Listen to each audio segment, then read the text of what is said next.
আছে। ঠিক ইমাম সাহেব এমন করছে, উনি টাকা দিচ্ছে জমি লাগিয়ে দিয়া, জমির কোনো হিসাব এখানে নেই। তো এখন ইউনূস স্যার বিচার করে দিলেন, আমরা বসার সামনে বিচার করে দিলেন, তো হুজুর আপনি আর যত টাকা দিচ্ছেন তারপরে যেটা আপনি ওইটা পাবেন, এই টাকা আপনি আর পুরা পাবেন না। তো স্যার কেন, আমার ন্যায্য টাকা। আপনি একজন আলেম মানুষ হয়ে আপনি সুদে কিভাবে লাগাইলেন? জোরে বলেন না নাউজুবিল্লাহ, আওয়াজ করে বলেন না নাউজুবিল্লাহ। আমাদের অবস্থা এখন অন্যরকম হয়ে গেছে, ব্যতিক্রম হয়ে গেছে। আমরা বিশ্বাস যারা আছি, আমরা মনে করি যে আমরা রুমাল ছেড়ে হাতে হাত রেখে বায়াত দিব, মুরিদ বানাবো, আর পীরের পকেট ভারী হবে। আগের যুগের পীর বাসায় আলেম ওলামারা মানুষদেরকে যেভাবে দিন শিক্ষার প্রতি আকর্ষিত করত, দিন শিখতে বাধ্য করত, নামাজ পড়তে বাধ্য করত, ধূমপান নেশা ছাড়তে বাধ্য করত, দাড়ি রাখতে বাধ্য করত, মা বাবার সঙ্গে ভালো আচরণ করতে শিখাইতো। এখন বেশিরভাগ জায়গায় এগুলা নাই। এখন বেশিরভাগ হচ্ছে মুরিদ হবে, নামাজ শিখাবে না, সূরা কেরাত শিখাবে না, কোনো কিচ্ছু শিখাবে না। মুরিদ হইছে, হুজুরের সাথে বছরে একবার দেখা হবে, হাতের মধ্যে হাতিয়া দিবে, তারপরে বিদায় হয়ে যাবে, আর জান্নাত পেয়ে যাবে। নাউজুবিল্লাহ বলবেন না? আছে নাকি নাই? এই গত কয়েকদিন আগে আপনাদের পাশে বরুড়াতে আসছে একটা প্রোগ্রামে, সেখানে এক ভদ্রলোক বললেন উনি 17 বছর এক পীরের মুরিদ, 17 বছর। কিন্তু কিভাবে উনি কি হলো যে উনি ওযু করার নিয়মটাই জানে না, ওযুর নিয়মটা জানে না। একজন পীরের কাছে তিনি 17 বছর মুরিদ হয়েছেন, কিভাবে ওযু করে জানে না। পরে আমাদের তালিম, আমাদের আবার ত্রিমাসিক তালিম আছে, খাস তালিম আছে, 6 মাস পর তালিম আছে, প্রতি সপ্তাহে আছে, মাসিক তালিম আছে। আমাদের ভক্ত মুরিদানকে আমরা আবার শিক্ষার জন্য আমরা ফরম করেছি, সেখানে ক্লাস বিন্যাস করি, শ্রেণী বিন্যাস করে আমরা শিক্ষালয়ের মতো শিক্ষা দেওয়ার চেষ্টা করি। তো আমাদের ওই এক তালিমে তিনি অংশগ্রহণ করলেন বরুড়াতে, তারপর ওযু শিখলেন। আল্লাহ তাআলা মাফ করুন, তিনি বললেন হুজুর 17 বছর আমার পীরের কাছে ওযু শিখতে পারি নাই, আপনাদের তালিমে এসে আজকে ওযু শিখলাম। চিন্তা করতে পারেন আপনি? তাহলে আপনার এই পীর মুরিদের কোনো ফায়দা কি আছে? কোনো ফায়দা আছে? কোনো ফায়দা আপনার নাই, কোনো ফায়দা নাই। ইউনূস স্যার বিচার করে দিলেন, আপনি যেটা পাবেন সেটা আপনি দিবেন। তাহলে আলেম হয়ে যদি সুদে টাকা লাগায় আপনারা কি করবেন বলেন? বেজার হচ্ছেন আমার কথায়? আমরা তো আলেম, আমাদের উপরে কথাটা চলে আসে। আমরা কথাগুলি একরকম, কাজে হচ্ছে আমরা আরেক রকম। আসবে, আলোচনায় আসবে, বিস্তারিত কথা সামনে আসতেছে। কথা বলতে কষ্ট হচ্ছে, তারপরে হয়তো বলার চেষ্টা করব। আপনারা যদি সময় দেন, সুযোগ দেন, আল্লাহ যেন কবুল করে বলি আমি। আল্লাহ রাসূল বললেন, যে ব্যক্তি ইলম অন্বেষণের জন্য পথ চলে, আল্লাহ তার জন্য জান্নাতের পথ সহজ করে দেন। তাহলে আপনারা যারা এখানে আসছেন, আপনাদের জন্য জান্নাতের পথ কি সহজ হবে না কঠিন হবে? এটার জন্য শিক্ষা লাগবে কিনা, শোনা লাগবে কিনা? আল্লাহর নবী সাইয়্যিদুনা মুহাম্মদ রাসূলুল্লাহ সাল্লাল্লাহু আলাইহি ওয়াসাল্লাম আলেমদেরকে নক্ষত্রের সাথে তুলনা করেছেন। একজন আলেম হচ্ছেন নক্ষত্রের মতো। নক্ষত্র যেমন রাতের আধারকে দূরীভূত করে আলোয় ভরপুর করে দেয়, মানুষ চলাফেরা করতে পারে। আল্লাহ ইলমু নূরুন, ইলম হচ্ছে নূর, ইলম হচ্ছে আলো। এই ইলমের কারণে আল্লাহ তাআলা সেই আলেমকে নক্ষত্রের সাথে আমার নবী তুলনা করেছেন, যোগ্যতা প্রদান দিয়েছেন। তারা নক্ষত্রের মতো, নক্ষত্র যেমন আলো চালায় পথ চালায়, ঠিক একজন আলেম মানুষদেরকে আধার থেকে আলোর দিকে নিয়ে যায়। আওয়াজ করে বলি সুবহানাল্লাহ, জবান ছেড়ে বলি আল্লাহু আকবার। আরেকটা হাদিসে নবী সাইয়্যিদুনা মুহাম্মদ রাসূলুল্লাহ সাল্লাল্লাহু আলাইহি ওয়াসাল্লাম বলেন, ফাদলুল আলিমি আলাল আবিদি কাফাদলি আলা আদনাকুম। জবান ছেড়ে বলি আল্লাহু আকবার।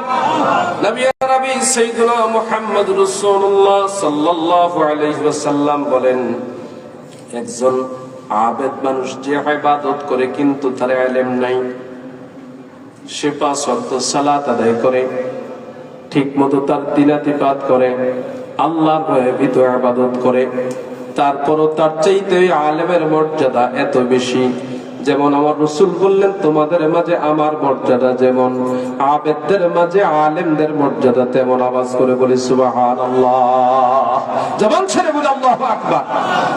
একজন আলেমের মর্যাদা এত বেশি। এবার আল্লাহর নবী সাইয়্যিদুনা মুহাম্মদ রাসূলুল্লাহ সাল্লাল্লাহু আলাইহি ওয়াসাল্লামের ঘোষণা, মাদ্রাসা এখানে দ্বীন শিক্ষা দেওয়া হয়। নবী আরবি সাইয়্যিদুনা মুহাম্মদ রাসূলুল্লাহ সাল্লাল্লাহু আলাইহি ওয়াসাল্লাম বলেন, ইন্নাল্লাহা ওয়া মালাইকাতাহু ওয়া আহলাস সামাওয়াতি ওয়াল আরদি হাত্তা আন-নামলাতা ফি জুহরিহা ওয়া হাত্তাল খুতা লিউসাল্লুনা আলা মুআল্লিমিন নাসিল খায়রা। জবান ছেড়ে বলি আল্লাহু আকবার। নবী আরবি সাইয়্যিদুনা মুহাম্মদ রাসূলুল্লাহ সাল্লাল্লাহু আলাইহি ওয়াসাল্লাম বলেন, যারা ইলম শিক্ষা করার জন্য আসে, যেমন আপনারা এখন এখানে আসছেন দ্বীন শিক্ষার জন্য, ইলম শিক্ষার জন্য, আল্লাহর নবী বলেন আল্লাহ তাআলা তার ফেরেশতারা এবং আকাশে যারা আছে তারা, জমিনের অধিবাসীরা, এমনকি গর্তের পিঁপড়া আর জলের মধ্যে যে মাছ আছে, প্রাণী আছে, তারা পর্যন্ত যারা ইলম অর্জনকারী তাদের জন্য আল্লাহর কাছে দোয়া করে, আল্লাহর কাছে তাদের জন্য পানাহ চায়, আল্লাহর কাছে তাদের মর্যাদা বৃদ্ধির দোয়া করে। আওয়াজ করে বলি সুবহানাল্লাহ। এই যে আপনারা মাহফিলে আসলেন, এখানে বসলেন ইলম শিক্ষার জন্য, যে ছাত্ররা মাদ্রাসা আসে ইলম অর্জন করার জন্য, আল্লাহ রাসূল বলছেন আল্লাহ তাআলা এবং তার ফেরেশতারা, তারপর ওয়াহলাস সামাওয়াতি আকাশবাসীরা, ওয়াল আরদি জমিনবাসীরা আল্লাহর কাছে দোয়া করে, এমনকি পিঁপড়া পর্যন্ত দোয়া করে। তারপর বলছেন জলে মাছ সহ যত প্রাণী আছে সকলে দোয়া করে ইলম অর্জন করার জন্য। তাহলে যে ইলম অর্জনকারী, যারা ইলম অর্জন করার জন্য আসে, এদের মর্যাদা বেশি না কম? আওয়াজ করে বলুন বেশি না কম? আল্লাহর নবী সাইয়্যিদুনা মুহাম্মদ রাসূলুল্লাহ সাল্লাল্লাহু আলাইহি ওয়াসাল্লাম, মানুষ মৃত্যুর পর তার তিনটা জিনিস ছাড়া সবকিছু শেষ হয়ে যায়, তার আর কোনো কিছু থাকে না। তার মধ্যে একটা হচ্ছে, আল্লাহর নবী বলেন, এমন ইলম যা থেকে মানুষ উপকৃত হতে পারে। যেমন এখানে মাদ্রাসা, মাদ্রাসা আপনারা করেছেন, জমি দিয়েছেন, অর্থ দিয়েছেন, সহায় সম্বল দিয়েছেন, সময় দিয়েছেন, এখানে ইলম শিক্ষা করানো হয়, উপকারী ইলম, যে ইলমটা মানুষের কাজে লাগে। একজন ছাত্র যখন আলেম হয়, এই মাদ্রাসায় আবার শিক্ষক হয়, তার দ্বারা আরো 10 জন আলেম হয়, তার দ্বারা আরো 10 জন মানুষ দ্বীনের পথে আসে। দ্বীন শিক্ষা যেটা উপকারী ইলম, আমার রাসূল বলছেন এই ইলমটা তার আখিরাতের জন্য উপকারী হবে, এটা তাকে উপকার করবে, এটা উপকার করবে এমন ভাবে জাহান্নামের আগুন থেকে পর্যন্ত মাফের উসিলা হয়। আওয়াজ করে বলি সুবহানাল্লাহ, জবান ছেড়ে বলি আল্লাহু আকবার।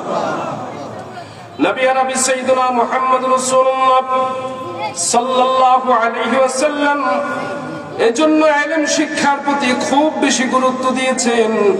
নবী আরবি সাইয়্যিদুনা মুহাম্মদ রাসূলুল্লাহ সাল্লাল্লাহু আলাইহি ওয়াসাল্লাম আমাদের জন্য যে ইলম রেখে গেছেন, সাহাবায়ে কেরাম সে ইলম শিক্ষা অর্জন করেছেন, তার থেকে তাবিঈনরা শিখেছেন, তার থেকে এরপরে পরম্পরায় যারা আসছেন সকলেই তাবিঈন সহ উলামায়ে মুতাকাদ্দিমিন মুতাআখিরিন সহ যারা ইলমের চর্চা করেছেন, শিক্ষা অর্জন করেছেন, যে জ্ঞান দিয়েছেন, সেই জ্ঞান থেকে আমরা শিখেছি, আজকে এই পর্যায়ে আমরা এসেছি। এজন্য ইলমটা যেই বান্দার অন্তরে ধারণ করে, এই বান্দার অন্তরটা নূরে নূরান্বিত হয়ে যায়। সেজন্যই বলা হয়েছে আল ইলমু নূরুন, ইলম হচ্ছে নূর। নবী আরবি সাইয়্যিদুনা মুহাম্মদ রাসূলুল্লাহ সাল্লাল্লাহু আলাইহি ওয়াসাল্লাম আমাদের জন্য যে ইলম রেখে গেছেন, রাগব ইসবাহানী রাহমাতুল্লাহি আলাইহি বলেন, খাদ্য দ্রব্য হচ্ছে শরীরের খাবার, আর রূহের খাবার হচ্ছে ইলম। জবান ছেড়ে বলি সুবহানাল্লাহ। তুমি যদি তোমার রূহকে সতেজ করতে চাও, ভালো রাখতে চাও, তাহলে তুমি ইলম অর্জন করো, ইলম শিক্ষা লাভ করো। তোমার রূহ প্রশান্ত হবে, তোমার রূহটা সুন্দর হবে, তোমার রূহটা ভালো হবে, তোমার রূহটা আলোকিত হবে, তোমার রূহটা তাজাল্লি অর্জন করবে। আওয়াজ করে বলি সুবহানাল্লাহ, জবান ছেড়ে বলি আল্লাহু আকবার। সময় খুব কম। ইলমের গুরুত্ব যদি এত বেশি হয়, তাহলে এবার ইলমের সাথে আমলের বিষয়টা কেমন হবে, একটু সামান্য সেদিকে গিয়ে তারপর সমন্বয়ে চলে যাবে ইনশাআল্লাহ। আল্লাহ যেন সহজ করে দেন, সকলে বলি আমিন। আমল, আমল মানে হচ্ছে কাজ, কর্ম, ক্রিয়া। আমল শব্দটা দেখেন, ইলম এটাও 3 শব্দ আরবিতে, আমলও 3 শব্দ, তিনটা শব্দ কিন্তু এক, শুধু পার্থক্য একটা, এদিক সেদিক। ইলম, আইন লাম মিম, আইন লাম মিম, ইলম, ঠিক আছে, মাঝখানে হচ্ছে লাম। আর আমলের ক্ষেত্রে হচ্ছে আইন মিম লাম, এখানে মাঝখানে হচ্ছে মিম। অক্ষর কয়টা? অক্ষর কয়টা? এখনো কত সুন্দর একটা সামঞ্জস্যপূর্ণ। ইলম আমল একটা আরেকটার সাথে পরিপূরক। তবে এখানে আমল বলতে যতটুকু বোঝানো হয়েছে হচ্ছে আমলে সালেহ, নেক আমলের কথা বলা হয়েছে, ভালো কাজের কথা বলা হয়েছে। বহু মানুষ আমল মানে কাজ, এই কাজ বলতে জেনে তেন কাজকে বোঝানো হয় নাই। কাজ হতে হবে আল্লাহ প্রদত্ত, রাসূল সাল্লাল্লাহু আলাইহি সাল্লাম নির্দেশিত পথে এবং মতে, এর বাইরে যাবার কোনো সুযোগ নেই। আল্লাহ তাআলা আমাদের জন্য কালামে পাকে ঘোষণা দিয়েছেন, ইন্নাল্লাযীনা আমানু ওয়া আমিলুস সালিহাতি কানাত লাহুম জান্নাতুল ফিরদাউসি নুজুলা। আল্লাহু আকবার। রব্বে কারীমের ঘোষণা, ইন্নাল্লাযীনা আমানু, নিশ্চয়ই যারা ঈমান আনে, ওয়া আমিলুস সালিহাত, আর নেক আমল করে, ভালো কাজ যারা করে, আমল এটাই হচ্ছে ভালো কাজ। যারা নেক আমল করে, কানাত লাহুম জান্নাতুল ফিরদাউসি নুজুলা, তাদের জন্য আল্লাহ তাআলা প্রস্তুত রেখেছেন জান্নাতুল ফিরদাউস। তারা জান্নাতুল ফিরদাউসের মধ্যে প্রবেশ করবে শুধুমাত্র কারণ একটা, তারা আমল করেছে ভালো আমল। কি আমল করেছে? ভালো আমল করেছে। ভালো আমলে তারা নিজেকে নিয়োজিত রেখেছে, খারাপ করে তারা নিজেকে নিয়ে যায়নি। আল্লাহ তাআলা জীবনদা নেক আমল করে, ভালো কাজ করে, ভালো কাজে লিপ্ত হয়, তার জন্য আল্লাহ তাআলা জান্নাত রাখেন নাই, তার জন্য জান্নাত রাখছেন জান্নাতুল ফিরদাউস। মুহাব্বতের সাথে জবান ছেড়ে বলি সুবহানাল্লাহ। রব্বে কারীম যারা ঈমান আনে, আমল করে, তাদের জন্য আল্লাহ তাআলা পরস্পরে মুহাব্বত সৃষ্টি করে দিবেন। ইন্নাল্লাযীনা আমানু ওয়া আমিলুস সালিহাতি সায়াজআলু লাহুমুর রাহমানু উদ্দা। আওয়াজ করে জবান ছেড়ে বলি আল্লাহু আকবার। রব্বে কারীমের ঘোষণা, যারা ঈমান আনে এবং সৎ কর্ম সম্পাদন করে, তাদের জন্য দয়াময় পরস্পরের মধ্যে মহাব্বত সৃষ্টি করে দিবেন। যারা ভালো কাজ করে, তাদের মধ্যে কখনো তারা আলাদা হবে না, ঝগড়া ফাসাদ তৈরি হবে না। ও বাজার মুসলমানদের মধ্যে দল বিদলের কোনো অভাব নাই। প্রত্যেকেই হুজুরেরা জান্নাতের দিকে ডাকে, অমুক হুজুরও জান্নাতের দিকে ডাকে, তমুক হুজুরও জান্নাতের দিকে ডাকে। কিন্তু আপনার ভিতরে যদি ইলম থাকে, আপনার ভিতরে যদি জ্ঞান থাকে, আপনি বিবেচনা করতে পারবেন কোনটা সঠিক কোনটা ভুল। বহু মানুষ আছে আল্লাহকে সিজদা বাদ দিয়া মানুষকে সিজদা করে, আছে নাকি নাই? মানুষকে সিজদা করে। বহু মানুষ আছে মূর্তিকে সিজদা